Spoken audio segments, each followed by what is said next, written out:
Hello and welcome back to Mortars and Motors, and welcome back to the £250 Ford Focus. Today's job involves taking the wheels off and maybe having a look at the welding. Do you want to have a look how bad it is? So we've stripped out the rear of the car's interior. There's a little clue over there. You can just about see some daylight through that arch. But yeah, this side is just a touch worse. Hello floor, hello my foot. Yeah. So basically this side, the driver's side, has already been welded.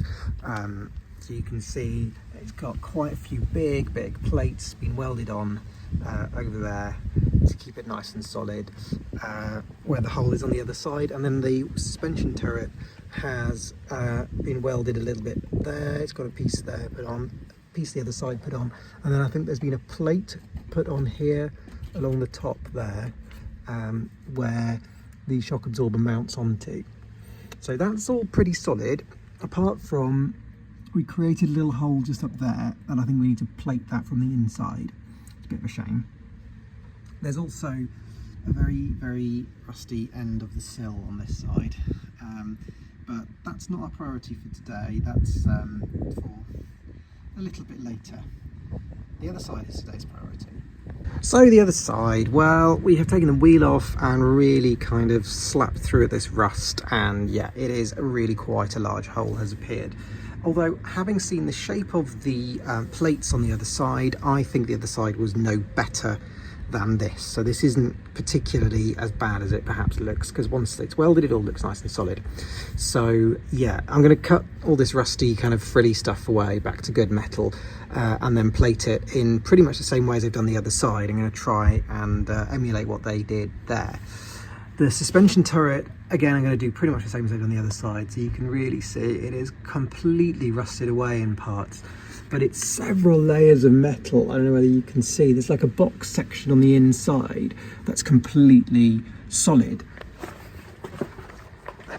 I'll just show you it there. So that's kind of what you can see from below, and that's all really solid. But obviously the bits that kind of go over there, the several layers of it, have rusted away. So again, this needs to be cleaned up, and then we'll plate it probably the same as they've done the other side, which is kind of a big plate across there with a hole in it for where the suspension shock absorber can go through. Incidentally, this shock absorber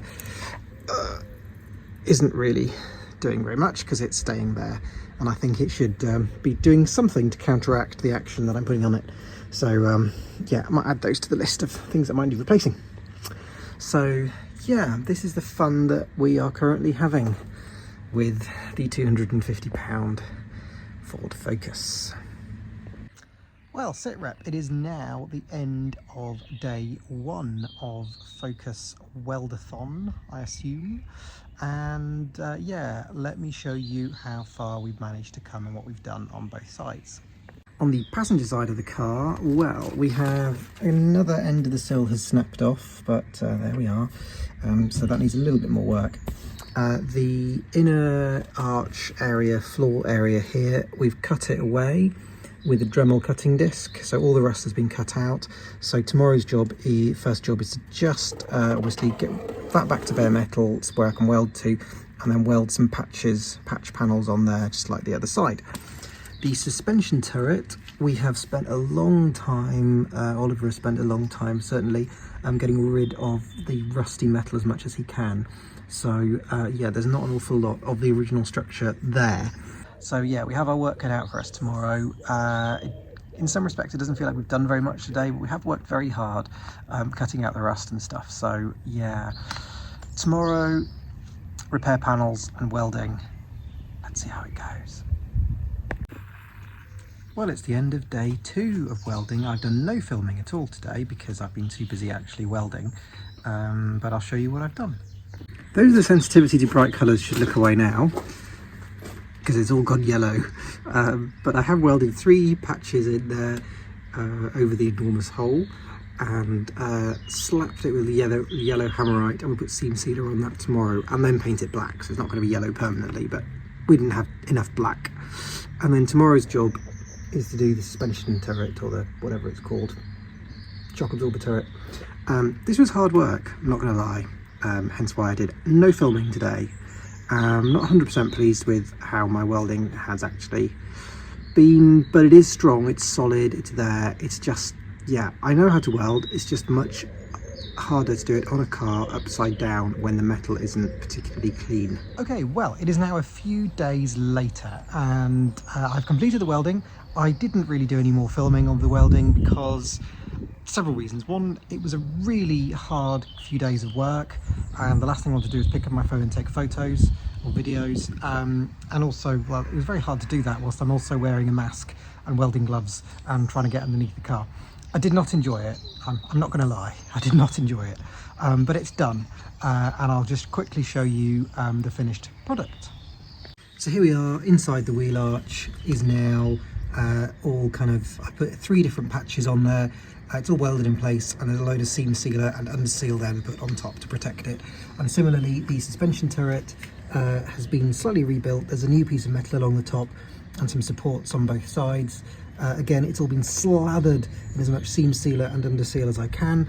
Yes, I need to get a new shock absorber, but I'll deal with that some other time. So that is now solid. However, I still have yet to do the bottom of that sill and the bottom of this sill, which I've currently covered with tape to try to hide how horrendous it is. But I will get to it one day and have a go at fixing that one. You'll notice that there is a little bit of primer here on the wheel arch. That's because it was quite rusty and scabby on the edges, so we've kind of rubbed that down a little bit, and I'm just going to wait to get a touch-up pen or some spray and just kind of spray that back body colour just so that it's nice and tidy. So when I did the clutch, I gave the Focus a reward, which was some new seats. So what reward am I giving the Focus as a result of doing the welding, or the biggest welding job on it? Well, do you remember my dented tailgate? And do you remember my very rusty driver's wing, which, in fact, if I take this tape off, you'll see how really, really bad it is. Lovely, great big hole there, delicious. Well, I've been to Essex today to Luke at LRC's Mark 1 Focus parts, and I have got a driver's wing and I have got a new tailgate, both in Metropolis Blue, which is the colour of the car. So I'm very excited to get those on the car. The tailgate will have to wait for another day when I have some help to hold it up, because I think trying to balance it on my head and get it onto the car is going to end in tears. But I am going to get the wing on, because that's an easy job I can do myself. So let's get some tools out and whip it on. Well, whip the old one off first, I suspect. Oh, expose the true horror of this wing. Right, first job is, well, I'm taking the wheel off, and just need to take the arch liner out, which involves these T30 bolts. So just take those out, and I think the mud flap will also come off. And then there's just some bolts holding the wing in place. It's actually not that difficult, I don't think. Okay, arch liner is off. You'll see my horrendous handwriting over there, but we have some bolts to take off there. They might be a bit of a pain because one of them looks very rusty. There's one in there, one in from the door, I think, over there, and then there's all the ones inside the engine over there. Well, most of the wing is off. The hole in it keeps getting bigger and bigger the more I attack it. But so yeah, all those are off there, all the ones with the door and stuff. But yeah, the ones down here attaching to the bumper, I've got one of them off, that front one there. But the other two, there's one there that's kind of from the bottom, and then that one there, and whether you can just about make out a bolt that used to exist there from the top. Both of those don't want to come off, so I'm going to have to use some more brutal methods than a socket on those. Let's see how we go. Well, I managed to get the last 2 bolts off. There's just one left here. I managed to cut the rest of the wing off, so I now need to try and attack that with some mole grips or something to try and get it out. I don't want to destroy what it's attached to because it's some sort of plastic mounting bracket. This is taking a lot longer than I was expecting. Grr, blooming rust. And finally it's off with some mole grips. Here's the offending article. So thankfully I think that most of that kind of rubbed off paint on the top of the bumper is not going to be visible when the new wing's in place. So no further ado, let's get the new wing in place, shall we? Hooray! And there we have it, new wing in place. Doesn't that look an awful lot better? I'm pretty happy with the panel gap as well. There with the door, that's pretty even up. there, so I think I just need to put a bit of seam sealer just on that join there, just to make sure that no crap gets in there. I'll do that some other time, but let's put the inner wheel archy thing back in, wheel on, job done. This wing does need a really good teacup. It is covered in little scratches, but hopefully they will come out. I think it is just the lacquer, so hopefully, yeah, they'll buff out. But ultimately, I don't really care because the rest of the car is covered in little scratches as well. It sort of fits in actually really well with the rest of the car. It's not a problem. It's just nice not to have a massive rust hole. Hooray! Well, that is it. Car's on the ground. It's all done. Doesn't it look so much better? The tailgate, I'll have to wait till I have a friend to help me with it. But yeah, for now, I think the Focus is looking one more step towards being less shabby. You may have noticed that inside the Focus there are some fairly rubbishy floor mats. So there's this one here, which is very floppy.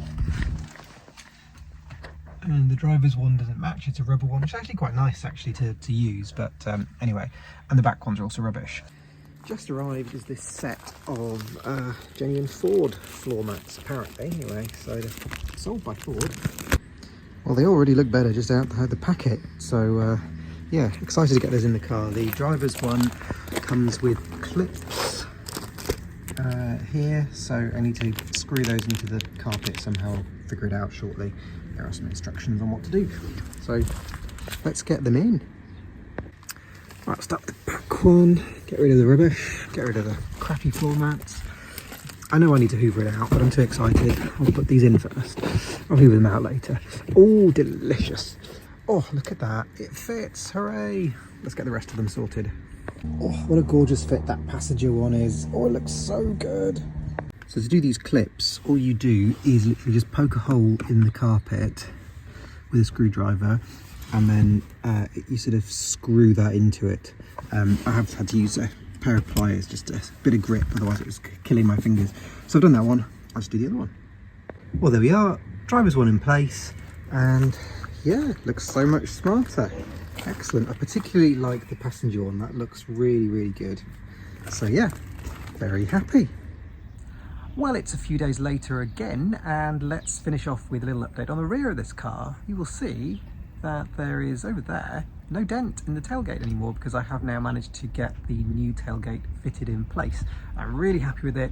It's a perfect fit, perfect colour match, and doesn't have a big dent in it, so that is a big win.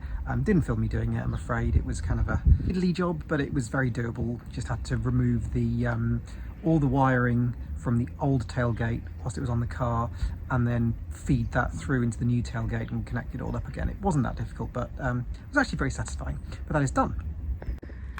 The other thing that eagle-eyed viewers may notice is that my parking sensors are no longer black, and that's because I have bought a new set of parking sensors that were silver and actually work, and I managed to rub them down and paint them into body colour using a spray, and I have fitted them into the holes where the existing parking sensors were.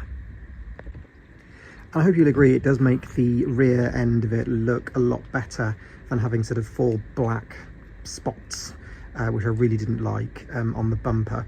So yeah, very pleased with those. I have cheated by fitting them in a way, because the other option would have been to just replace the entire bumper, but that's quite a fiddly job. And also I find that actually the Focus is quite difficult to judge the length of it when you're reversing. I often end up being about a metre away further from what's behind me than I think I actually am, so it is quite useful to have functioning parking sensors.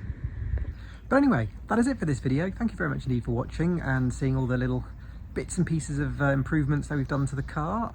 And yeah, it's still doing well, doing sterling service, using it pretty much as a daily driver these days. So yeah, thank you very much for watching, and see you in the next video. Bye.